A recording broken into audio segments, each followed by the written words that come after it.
Boom. All right, y'all. Bam. Here we go. This is round 8. We got 2 rounds left. Round 8 and round 9. And then we get back to, of course, videos for tournament guidebook. We also got some other videos coming up and some brain fuel. Right below, you see that brain fuel. Absolutely. We got some brain fuel videos coming up for y'all too as well. So hopefully y'all hype for that. Today, we have round 8. This one is what we call, I labeled this friendly competition. Friendly competition. Very friendly competition. Very friendly competition. Like, it's my homie, bro. Like, I know him. In fact, like, you know, quick story here. In fact, first off, who am I playing?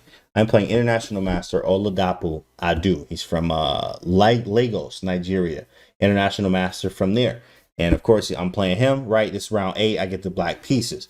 I prepped for him. I kind of knew what he was going to play because he played it really like all the time. Thanks, Rich himself. Appreciate it. Giller, thanks for the follow. Right. So with that being said here, guys, it's like a cool friend of mine, bro. And actually, I met him, bro. This was like, I told him, I was like, man, I ain't seen you in like, you know, in person in like, bro, 15 years. I'm 29. So I was like 14. And at 14, I was like 2100. Right. Maybe I was close to 2100. I was over 2000. But I may have been 21. I may have been like 2000, something like that. But over the board. So I met him, bro, and he was real cool, bro. We played some blitz games, right? Literally, if you Google James Canty chess or like James Canty chess drum, right, you'll be able to see there's like an old video of like some me playing a little bit of them. Like, I remember that, bro. It was pretty cool. So I remember I ain't seen him in like 15 years, bro. So yeah, 14, yes, sir. I went into high school an expert.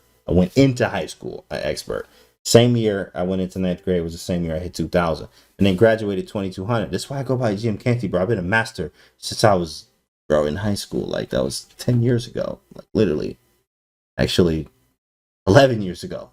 Crazy, about to be 12. So long time. But I remember, bro, he was real cool, and I was good to see him here. We good friends, literally good friends. So right, here's the game. I knew I was going to play him in round 8, and I knew he was going to play something like this. He played G3, right? So he played the little G3 stuff, the little ready system, annoying stuff. So what would you play in this position, chat? Black to move. What do you play? LHA, what's up, bro? Black to move. What you going to play in this position? G3's played on you.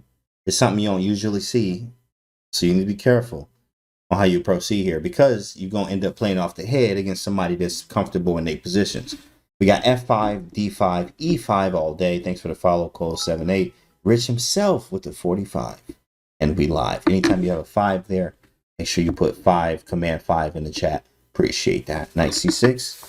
Control the center, Knight F6, F6, E5. I think E5 is the best move here. You can do play symmetrical with G6. Okay, so E5 is really good. I actually just played the C5 because you can play E5, but a lot of times, especially when you're playing somebody very strong, if you do not know your theory inside and out, you can get a very bad position quickly, even though you did take over the center. So I am, you know, a C5 wizard, right? A Jedi, you know, sabers up all day, every day.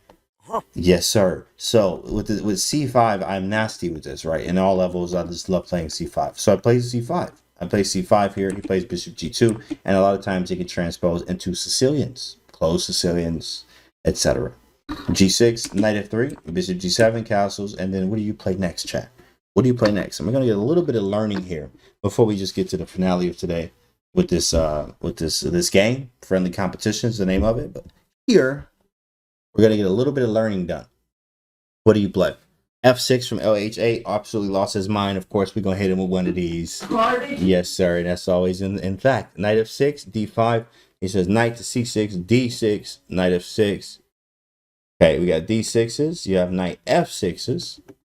Okay, very nice. Very nice. I like it, chat. I do like it. And Knight to C6, correct? You also have probably D5. D5 is a move as well.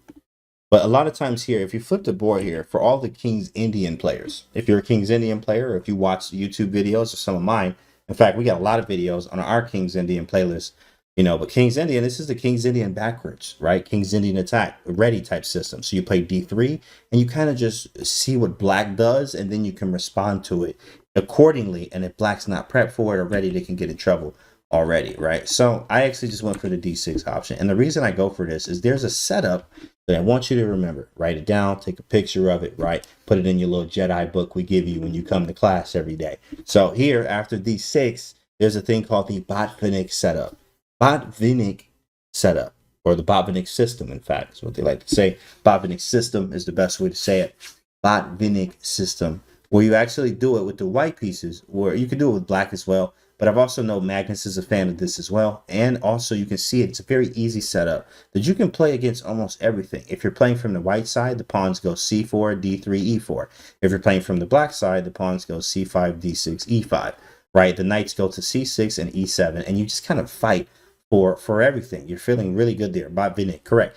The Botvinnik system.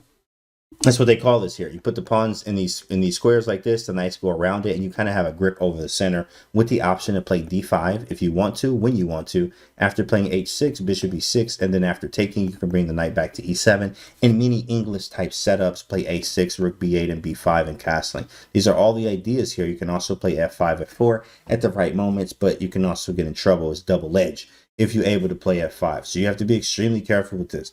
Botvinnik system, though, is very nice. Also, Magnus is a fan of it, and Sicilian lines, and etc. So it's a pretty nice system. You can do it for both sides, white or black, and you usually see a lot of it in the English. Now, lot of stuff. Hope you learned something there. Replay the video 1,000 times. C5, D6. You know what the plan is now.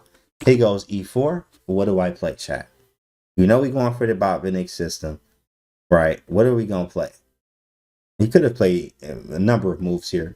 But let's see what you do. D6. Okay, we're going to go D6 again. That's right. Absolutely. Okay. All right. I see you, big fella. Yeah, D6. Yeah, another time. E5. We got E6. He said, sorry, E6. Okay. E6. D6, E5s, and E6s. E6, then D5. You got to be careful. I've already pushed this once, so I need to develop. F5. F5 is a little aggressive. We also have light square weaknesses. Knight c6. There you go. Iceberger. Correct. Knight to c6. If he didn't play d4, well, cool. I'm going to stop you from playing d4. And also, if you play c3, well, I mean, I was going to play e5 anyway. And now I'm already feeling great. I have a lock on d4 in many cases. And this is the Botvinnik setup I was going for. So c3 usually doesn't help. Knight c6 does put more control over d4. So he goes d3. I go e5. Botvinnik setup. I'm here. I got what I wanted, bro. Let's go, right? This is saying turn into like a Queen's Indian. No, Queen's Indian is usually when the b6 and bishop b7 happens. So if b6, bishop b7 is not happening, you're usually not having a Queen's Indian by far. The real question is how to transpose to a Stafford. Yeah, and yeah, you know, that is you know what? I'm gonna just let me push the button. Okay, so after e5, there's not c3. Oh no, he did go c3. Actually, I'm thinking like, why? Yeah, what? Yeah, he actually played c3 here. Anyway, he still plays c3. After c3, I played knight g to e7. Now after a3, this is a common theme you see all the time. Pretty strategical stuff you're about to see here. Black to move. What do you do now?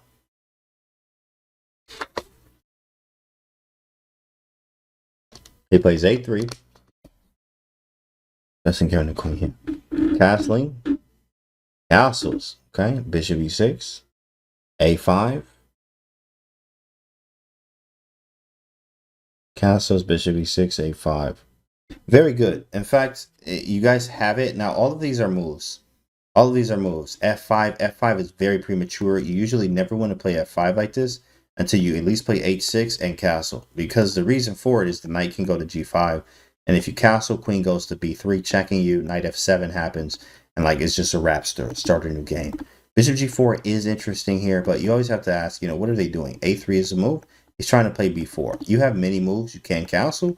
You have a6 and h6 and a5. But a5 is usually after, and I played a5. And after a5, he plays this move. Watch this, a4. Now look at his last move, though. He played a3, and then he played a4, right? Can someone tell me what this is all about? He played a3, I played a5, he played a4. And it looks like he just mouse slipped over the board.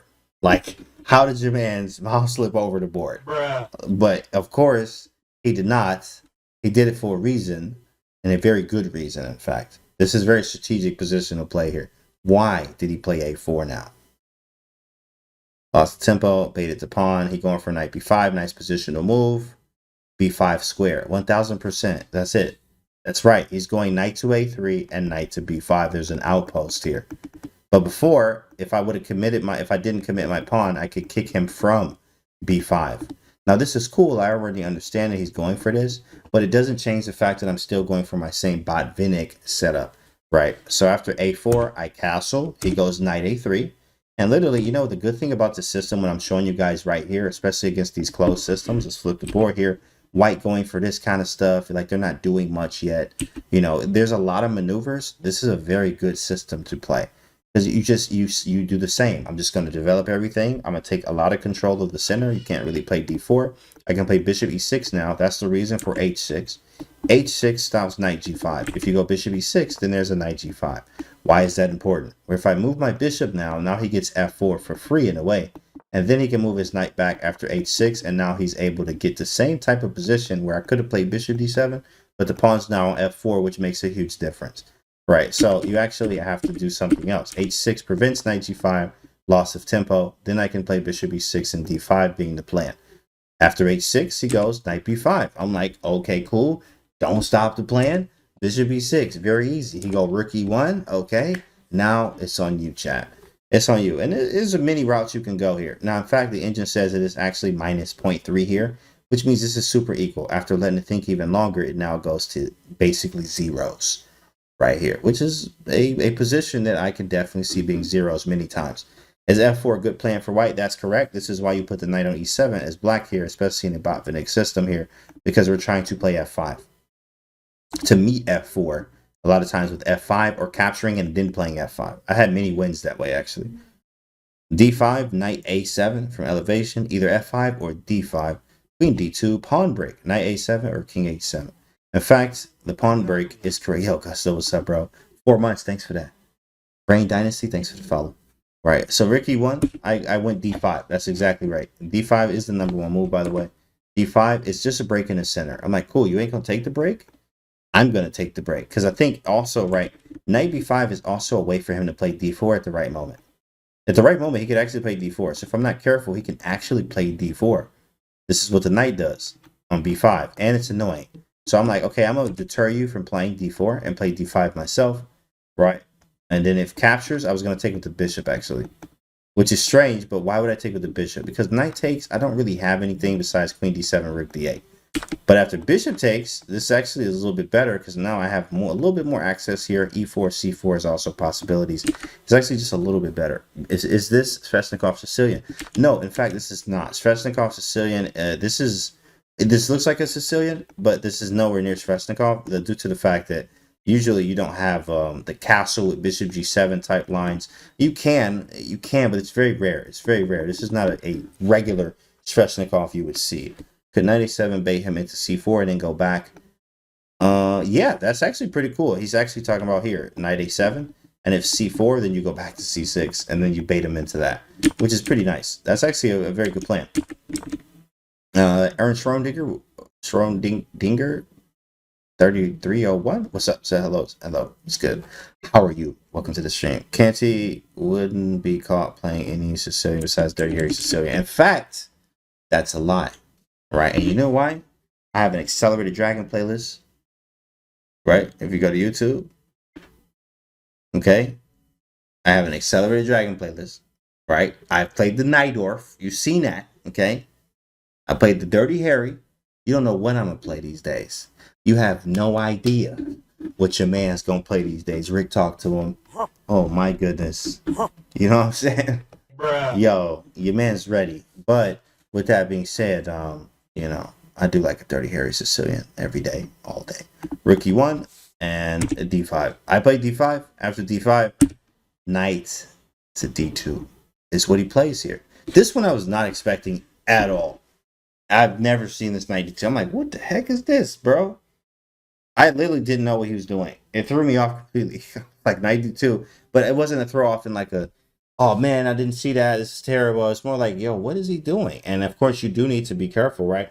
In many cases, right, I think he was paying attention to the pawn capture and also playing stuff like knight c4 at the right moment. Even with the pawn on d3, maybe after capturing, taking with the bishop, and playing knight c4. And if I capture, he has a grip on d5, which isn't that fun. Isn't that fun? So, you know, there's a lot going on here. So after knight d2, what do you do, chat? What do you do here? Accelerator Dragon is hard for me. Yeah, Accelerator is hard, tough. Yep, checked out the set. You checked it out? Gen X, yeah, that Accelerator Dragon is fire. I used to love it. It's still good, man. It really is. D4, okay, you can play D4. D4 is not the best move. You can lock it up, but I just don't want to give him the access of like knight c4. Time to open up the center with c4. I actually considered c4. Did consider c4. c4, there's a problem here with e takes d5. And then no matter how you take, in fact, you know, you have to take with the bishop so you don't really lose material immediately. And then you could take on c4. Right here, takes, and then after bishop takes. Yeah, this is doubled. But I'm just down a pawn. Queen d3 looks cool, but maybe just queen e2. Or even like, what, 94? Maybe not. I mean, this is something. You know, this is strange, though.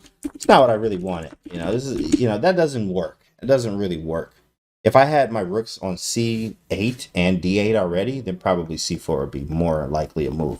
But I still need to develop. So, in fact, I played this. Queen d7. It's queen d7, right? Easy move to make. Rook goes to d8. I'm feeling good. One of the rooks is coming to d8.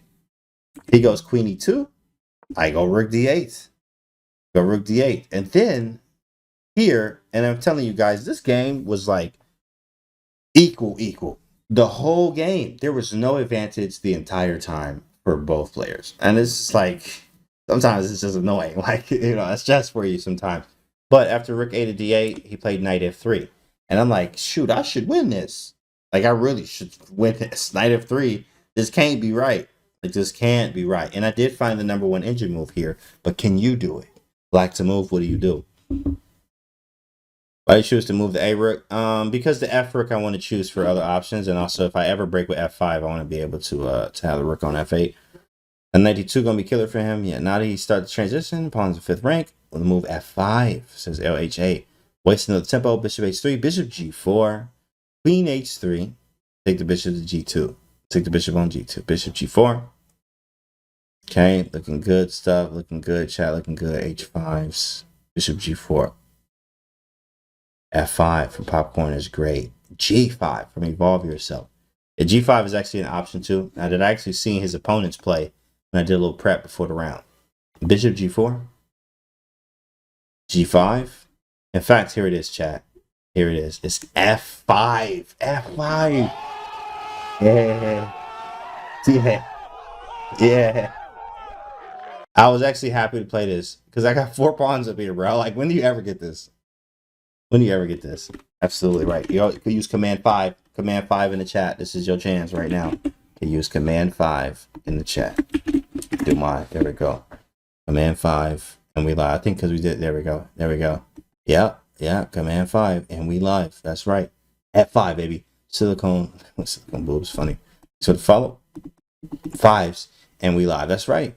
5 pieces everywhere. Look at the 5s everywhere. That's right. That's exactly right. So at this point, I'm thinking, yo, it's a rapster. You know, like, you know, get the van off the board. I got him. Big fella. Flex real hard. She's 2 times. Canty, how long? Levy's your training partner. I'm not saying anything about my training partner. And we live. Nice. 5 and we live. Now you got to play G5 even if it loses. Sexy move, right? Yeah, it's nice, man. It's nice. I like it. I like it. I like it. So he takes on F5, right? And my idea here is like, if I could just open this file, play bishop G4, man, this game over. What's the eval after F takes E5? And then C4. F takes E5. F takes E5. Well, this is E5. So you mean taking and then playing C4? Or white doing this? I'm talking about white. He takes that because it's white's move. Here. It's white's move. And I don't remember what I was going to take with. It wasn't the pawn, though. I think it had to be bishop for me. I think it's bishop takes. And then bishop takes. And of course, C4 is going to be terrible if this is what you meant. C4 is going to be terrible immediately. I got bishop D3 as the #1 move. If I don't do anything else, I have bishop D3. which is just winning immediately. Take, come around the back way, see who home, give me everything. All right, GG. Doesn't work. F5. So that actually wasn't the game. But I did take, oh, this is actually game though. This is game. I forgot this was game. So I played F5, he took. I took with the bishop. I'm like, let's go. Bro, let's go. You know what I'm saying? Like, I'm ready. I'm ready. I got him. I have him, bro. I have him. Chicago Jayhawk, what's up, bro? I'm like, bro, this is good. I got the open file with a smile. Like, I'm about to work this man. He played Knight H4. And this is my boy, by the way, too, right? Shout out to him, Oladapo. So, you know, I'm thinking, I got him. I got him, dog. And then he played Knight H4. And I'm like, okay. And, yeah, so what? Right? And then black to move. What do you do, chat? What do you do?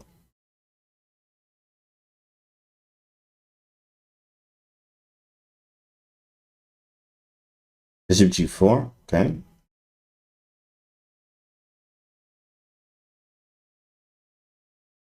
Queen H3, Bishop G4. Get rid of the white bishop. Yeah, there's really only a few moves here. And you guys have had it. You guys see it, right? Bishop G4 and Bishop H3. And the reason why I didn't go Bishop G4, actually, no, I did go Bishop G4. But the reason why I didn't go Bishop H3 first is it just didn't feel right. Like, he could take and then go Knight G2, which I didn't really see. After takes, like, the knight could go back to G2. Maybe even F3 now. It just doesn't feel like I have enough yet. And the knight is still here. So I played Bishop G4. And then after F3, in fact, I was waiting for this to happen. Then I was going to take. And takes, and then Rook F8. Right? I was hoping for that. In fact, right now, believe it or not, the engine only says it's like minus one. Like, not more than just -1. Which, when you playing at this level, bro, like, that's not a huge advantage by far. In fact, you have to play extreme accuracy to really convert a -1 advantage. Same for +1. You ever see the engine say +1 or -1? Yeah, it's good, absolutely. Yeah, it's good, but it's not great. You have to play accurate for a series of sometimes 20 to 30 moves for it to be very accurate there. It's very tough, but you do have a sense of like, okay, I feel like I'm better here. Bishop G4. Yeah, Nimzo Indian in the chat says Karyakin had a -1 against Carlsen and still lost. Yikes. You know what I'm saying? It's crazy. It's crazy. This is why you always have to have two evaluations. A human evaluation as a human. What does this position look like? What does it feel like as a human? And as a computer, because as soon as you always rely on a computer, it's going to be rough. It's going to be very, very rough. Very, very rough. You're like, oh, man, I was plus 0.5 and I lost. Bro, what? Bruh. Hey, my guy. Come on. Come on now. Man, I had a plus 0.56, bro. Yo, don't even say nothing. Don't even, you know what? Let me hit you. Hold up. Garbage. Okay. Garbage. Yep. That's for you. That's for you. Absolutely. Thanks for the follow. Appreciate it. What's the time control of this game? It's like 1:30. That's some 30-second increment. Some increment. I don't remember. It was a long game, though. Long games. Right. And Bishop G4, he plays F3, though. So after F3 happens, and I was thinking of two moves, Bishop E6 and Bishop H3. You have to move, of course. Where do you go? Now, the move I didn't consider here, which I did consider, but I thought it was too wild. Let me actually show you what the engine does. Bishop H5 gave me a bigger advantage. Almost -2, which is strange. Because I thought he would play G4. I mean, who does this? But then you have to go G5. After takes, apparently this is okay. Somehow. But like, nah, Queen F2, like, you taking this. Bro, I gave up the bishop pair. Like, what the heck is this? And the engine ain't, no, you straight, bro. No, you straight. No, you are straight. Like, get out of here. I'm not playing this. You got to be kidding me. Like, I'm not doing this. Like, I'm getting out of here. So, you either playing Bishop E6 or Bishop to H3. Nothing else. I'm not playing Bishop H5. Don't even consider it.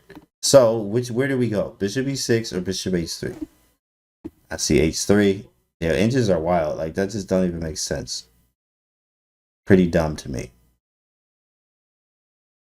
The H3 gives you crazy strong, no, H3, Bishop H3. Yes, bishop h3 is a better move. And because bishop e6, there's f4. And I didn't like this. I'm like, dang, now he can go f4. And I can't take this, right? That's the whole thing about the bishop on e6, is now he has this. Or now it feels like he's a little bit better. And then if I go bishop back to g4, he goes bishop f3 now, which is not what I wanted. After takes, knight takes, he has a good position, actually. And after takes, then bishop takes, he actually has a pretty solid position, right? I have weaknesses here on g6. It's not the easiest. The knight can come into c7. This knight been here all day. Been in the career, been in the house all day long, right? So like eventually this is actually going to be an asset. So I got to be careful. I don't have any good breaks, right? This is not ready. I was not ready for this. I was like, yo, this don't look good. This don't look good at all. So what I did is I went for it. Bishop h3. He played bishop d2. And then here I tried my last ditch effort of like, now let me try to make something happen here. Engine says it's like minus 0.7. Very, very equal position. Very, very equal. Very, very equal. Believe it or not, very equal position here. What do you do now, chat? What do you do? You need a good plan. Not just a move. Do you have a good plan? Do you have a good plan? Dominating the game with 0 points. Dominate. Hey, man, going crazy. You know, I was working a 0.70, you know. Wow, somebody get your mans. Rook sack, bishop is out of place. Yeah, but it could always get into place. And mine is out of place. Whites can always be active with f4 or c4. He can activate either bishop usually.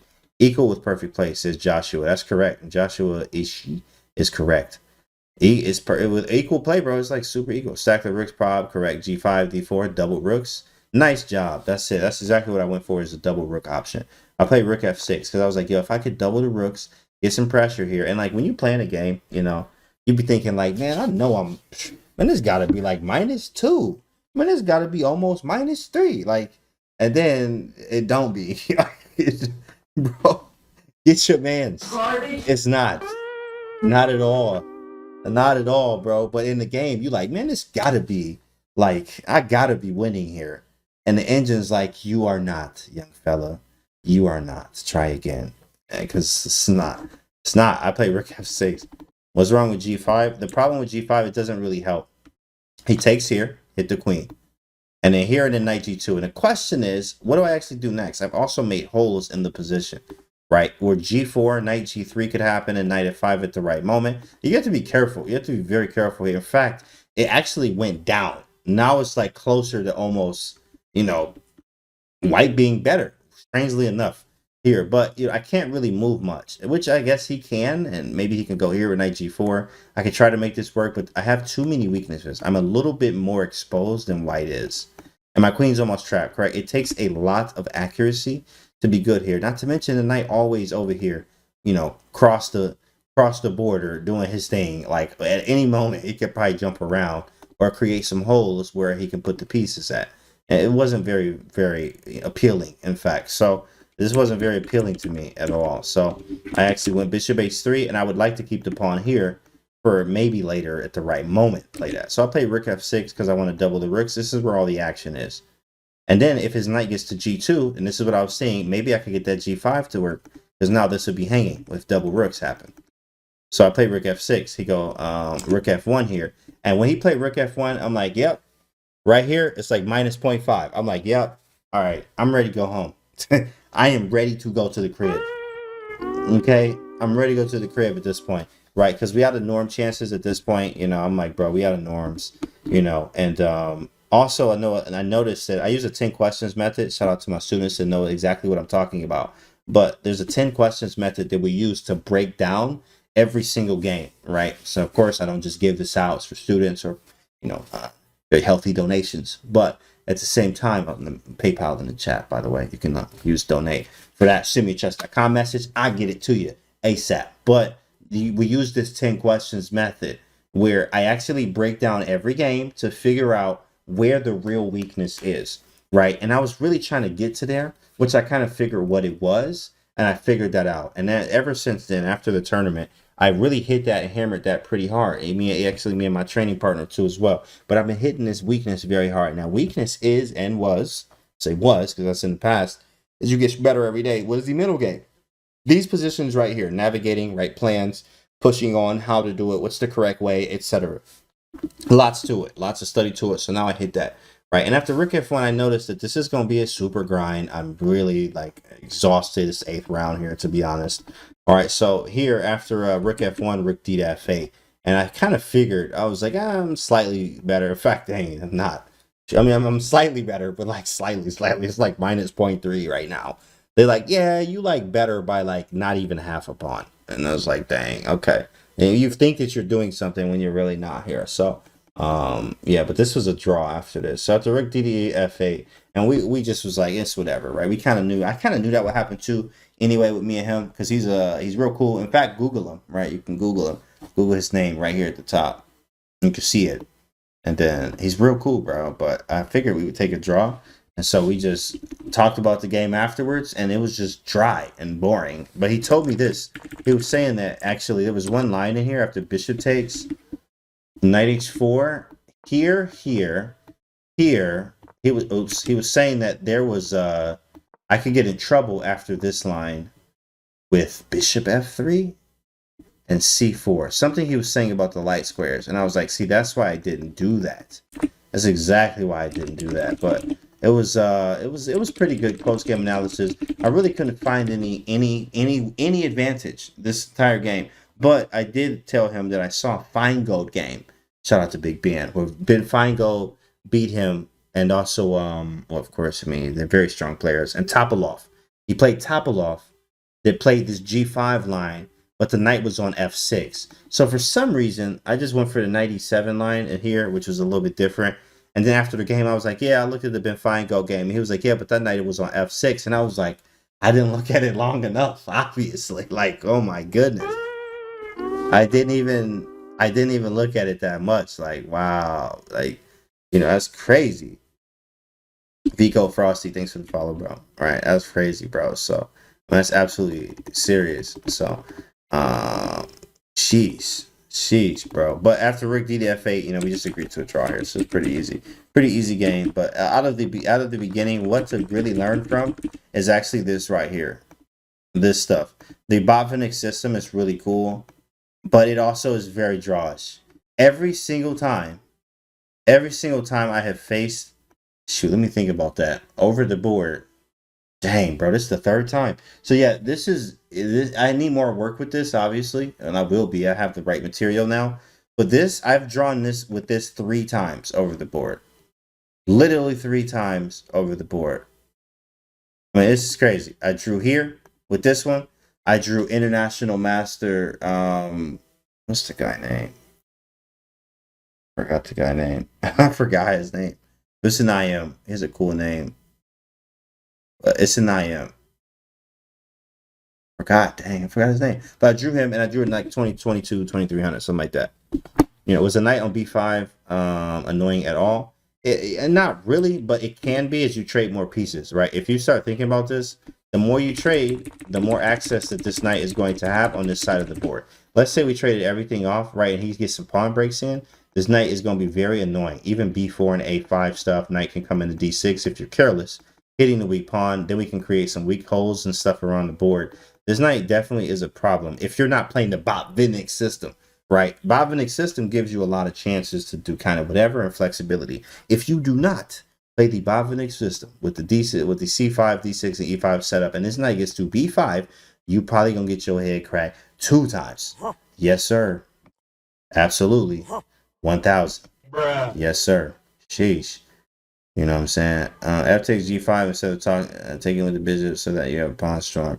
F takes g5. Yeah, F takes g5. I've had many bad situations when you take with F takes g5. F takes g5. I've had many. Oh wow, sheesh! I didn't even see that. I didn't even see this. Look at the engine right now says that you have blocked with your whole face. You are 1000%. You should go home right now. Bishop takes h6. Get the man off the board. I didn't even see this, but I do know that I've had a lot of trouble with this. I've had so much trouble with this. With having it as good as it looks. As good as this looks, is 1000%. Try again. So after bishop takes, let's see why. Then this knight takes e5. Yikes. Hitting the queen.